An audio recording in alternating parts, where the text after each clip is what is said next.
The vast majority of Muslim scholars and apologists in the West have a very strange characteristic. In their zeal to shield their religion from critics and to prove that they are the true defenders of Islam and to win praise from their followers, they will say almost anything to block a criticism, even if they have to twist and distort the Quran and the Hadith, even if they have to lie about the history of Islam, even if they have to throw centuries of Muslim scholars under the bus. As long as they successfully deflect a criticism, the ends apparently justify the means. The most interesting part is that the more they twist and distort the Quran and the Hadith, the more they lie about the history of Islam, the more they throw centuries of Muslim scholars under the bus, the more popular they become, because their deceptive dawah tactics make them appear to be the champions of Islam who are successfully protecting Muhammad and the Quran from evil critics. There are, of course, a few problems with the approach of westernized Muslim scholars and apologists. There's a moral problem. It's just wrong to spread your religion through deception and manipulation, but that never seems to bother them. There's a practical problem. The more you lie, the easier it is to expose your deception. So if you just keep piling lie upon lie upon lie in order to defend your religion, you end up making it easier to expose your religion. And there's a division problem. When some people lie for their religion, there will be other people who don't believe in lying for their religion, so they start criticizing and condemning the liars, and this leads to division within the religion. People are starting to notice the division problem that's arising. Let's look at a fascinating example. A Muslim named Muhammad was on Twitter criticizing Mansour for exposing the lies of Sheikh Uthman ibn Farouk.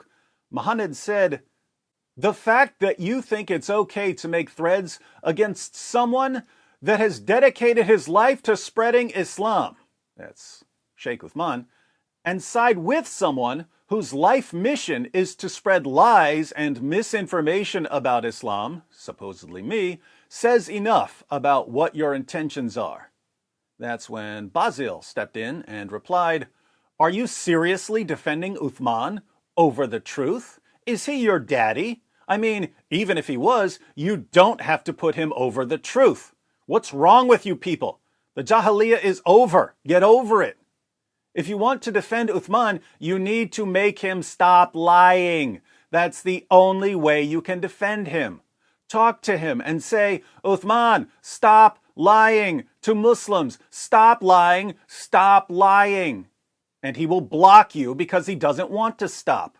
That's why threads must be made to protect Muslims from his lies that they can't see because they trust him blindly." Muhammad responded, "Protect Muslims? Yeah, that's obviously what you're trying to do. You have zero credibility when you side with someone who insults God, my prophet, and my religion." So Muhammad thinks that Mansour and Basil are siding with me when they correct Sheikh Uthman. Basil replies, "In fact, he is siding with scholars of Islam. You can't understand. You are in the Jahiliyyah following random guys on the street. Uthman threw the scholars under the bus, and you're like, yeah, Uthman, keep going. We need to defeat David. Throw all those filthy scholars under the bus. Go, go, Islam is peace. Beat them all, these hateful scholars." This is actually a really good description of the entire Ummah in the West. They're so desperate to answer critics of Islam that they will cheer for people like Sheikh Uthman, even though Sheikh Uthman is destroying Islam from within. He's obliterating orthodox Islam and building a shrine to himself. And Basil gets what's going on. When David forces you to throw all the scholars of Islam under the bus, well, he has won. He defeated you. You have been humiliated by a single man who managed to destroy the scholarship with only a few words. David is impressive. Notice the different perspectives here. Mohammed says that people like Mansour are hurting Islam by siding with me against da'is like Sheikh Uthman. Basil says that people like Sheikh Uthman are inadvertently helping me destroy Islam by throwing Islam's greatest scholars under the bus. In other words, both sides are accusing the other side of being on my side. Mansour agrees with Basil. He says, this sums it up. All David Wood has to do is read what the scholars said, and the vast majority of Western Muslims will start denying Orthodox Islam in some twisted attempt at defending Islam, really defending themselves from criticism. Now that's interesting. According to Mansour, all I have to do is keep quoting Muslim sources and scholars to people like Sheikh Uthman and other westernized Muslim apologists. These westernized Muslim reformers will be so desperate to respond to me that they'll keep attacking their own sources and their own scholars. They'll be attacking Orthodox Islam. And their followers, who have no clue what's in their sources or what their scholars say, will agree with their westernized apologists because their westernized apologists are supposedly protecting Islam from critics like me. So according to Mansour, all I need to do is keep quoting Muslim sources to Muslim apologists, and they will destroy Islam for me.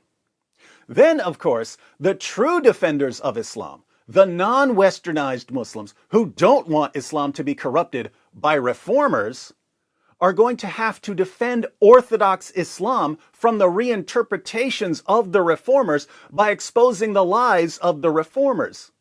But whenever they expose the lies of the reformers, they'll be accused of siding with me.